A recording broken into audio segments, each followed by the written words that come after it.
खुदा वाहिद, खुदा बाप, खुदा बेटे, खुदा पाक रूह के नाम में आमीन। जय मसीह की। खुदावंद आप सबको बहुत ज़्यादा बरकत दे। इंजील को फैलाना ये काम हमारा है। घर घर में इंजील सुनाएंगे, प्यारे यीशु का नाम बताएंगे। आज का जो कलाम है इसको मैं पढ़ना चाहता हूँ, जो मुकद्दस पौलुस रसूल का करंथस की कलीसिया के नाम पहला खत, उसका 30वां बाब, उसकी 16वीं आयत है। खुदावंद का कलाम फरमाता है, क्या तुम नहीं जानते कि तुम खुदा का मकदस हो और खुदा का रूह तुम में बसा हुआ है। 17वीं आयत, अगर कोई खुदा के मकदस को बर्बाद करेगा तो खुदा उसको बर्बाद करेगा, क्योंकि खुदा का मकदस पाक है और वो तुम हो। मेरे अजीज भाई और बहनों, आज खुदावंद हमसे मुकद्दस पौलुस की मार्फत ये क्वेश्चन करता है, क्या तुम नहीं जानते कि तुम खुदा का मकदस हो। और फिर खुदा का कलाम ये कहता है कि खुदा का रूह तुम में बसा हुआ है। आज थोड़ी देर के लिए मैं रूह की बात करूंगा कि आप रूहुल कुद्स के बारे में बहुत कुछ जानते हैं, लेकिन मैं रूहुल कुद्स की जब बात करूंगा तो इस चीज को भी मैं एम्फेसाइज करना चाहता हूं कि खुदा का रूह तुम में, यानी हम सब में जो इस कलाम को सुनते हैं उनमें बसा हुआ है। और अगर खुदा का रूह बसा हुआ है तो उसकी जो एक मिसाल है छोटी सी, मैं अक्सर ये कहता हूं कि आप किसी को जान जाते हैं कि जब ये क्रिश्चियन है तो आपके अंदर उसके लिए एक मोहब्बत की लहर जो है वो उठती है। फिर आप राह चलते किसी गाड़ी में अगर कोई क्रॉस देख लेते हैं तो आपको नहायत खुशी होती है। ये इस बात की अलामत होता है कि खुदा का रूह आपके अंदर कहीं ना कहीं थोड़ा बहुत काम करता है। वो अलग बात है कि हम एक्टिव हैं या पैसिव हैं।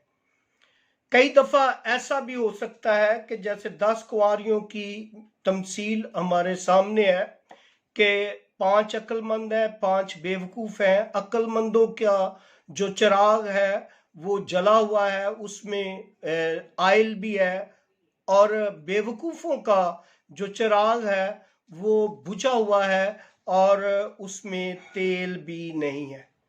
अब हम किस किस्म के जो है वो मसीही हैं और खुदा का रूह हम में किस किस्म का काम करता है।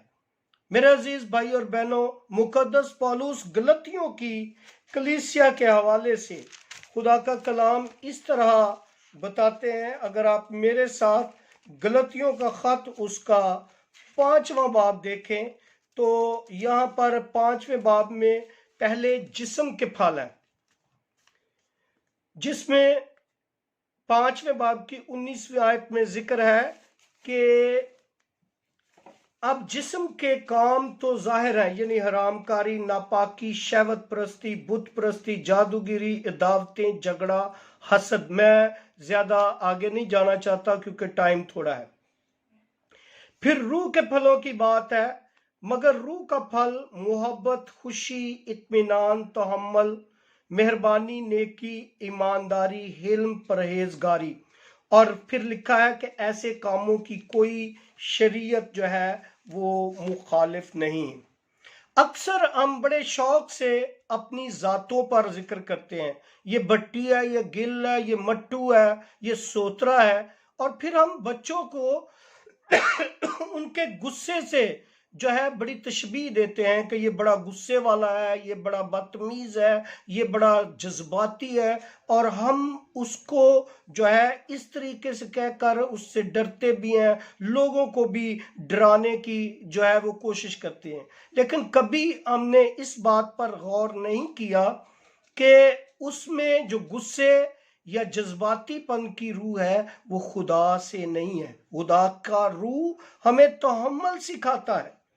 फिर जब हम रूह की बात करते हैं तो रूह नेमतों से भी जो है वो मंसूब किया जाता है। रूह को गिफ्ट और फलों के साथ भी जोड़ा जाता है। जिस्म के फल, रूह के फल। जिस्म के फल जो है वो गलतियों में जो मैंने जिक्र किया है वो आपने सुन लिया है, और इसी तरह रूह के भी फल हैं। अब मैं ये कहना चाहता हूं कि आपके अंदर, मेरे अंदर जिस्म के फल हैं या रूह के फल हैं, और अगर रूह के फल हैं तो मुझे रूह की तरह चलने की जरूरत है। खुदा का कलाम कहता है तुम खुदा का मकदस हो। कहीं हमारा दिल खुदा के मकदस की बजाय शैतान का मकदस तो नहीं बन चुका? मेरे अजीज भाई और बहनों, करंथियों के 12वें बाब में जब हम देखते हैं तो 10वीं आयत से खुदावंद का कलाम हम देखते हैं कि इसमें वो कहता है कि किसी को मोजज़ों की कुवत, किसी को नबूवत की, किसी को रूहों का इम्तियाज, किसी को तरह तरह की जुबानें, किसी को जुबानों का तर्जमा। अब बाइबल मुकद्दस में अंबिया शागिर्दों को जब हम देखते हैं तो उनमें ऐसी बातें थीं। पुराने अहदनामे की एक मिसाल मैं लेना चाहता हूं। पुराने अहदनामे में डैनियल नबी के सहीफा में हम 6ठे बाब में देखते हैं कि डैनियल दारा बादशाह के दौर में 3 वजीरों में से एक वजीर है, और ये जो डैनियल है ये यरूशलेम से एक यहूदी असीर यानी गुलाम बनकर इस मुल्क में जाता है। लेकिन चूंकि उसके अंदर खुदा की रूह काम करती थी, इसलिए वो अपनी इम्तियाजी रूह से, रूहों के इम्तियाज से, रूहों को पहचानने की वजह से जो है वो सल्तनत का 3रे दर्जे का बादशाह भी बना और वजीर भी रहा। क्यों? इसलिए कि लिखा है कि इलाहों की रूह उसमें काम करती थी, और नूर और दानिश और कामिल हिकमत उसको मिल चुकी थी। अगर आपको याद हो तो डैनियल ने दीवार पर एक नविश्ता लिखा गया जो सल्तनत में से कोई भी पढ़ ना सका।